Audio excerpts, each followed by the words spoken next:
Un virus, mais quel virus? Après avoir montré de vifs signes d'inquiétude la semaine dernière, la bourse de Paris accélère son rebond aujourd'hui et finit à plus 1,76% vers les 5935 points et non pas 1,7 comme vous le voyez en bas de votre écran.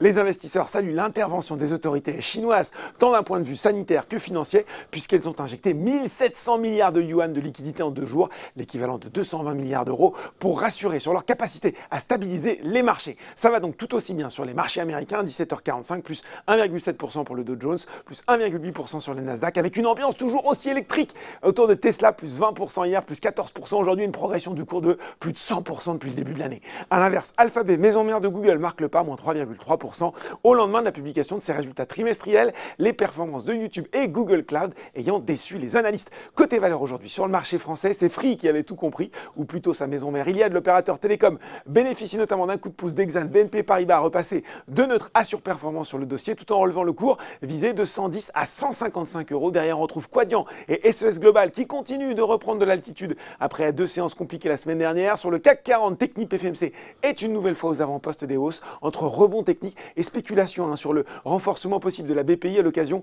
de la scission de la société en 2 entités distinctes, dont Technip Énergie qui restera cotée à la bourse de Paris. Aussi bien orienté, Atos, la SS2I qui soutient le rapprochement entre Worldline et Ingenico, a vendu 23,9 millions d'actions de sa filiale pour un montant d'environ 1,5 milliard d'euros.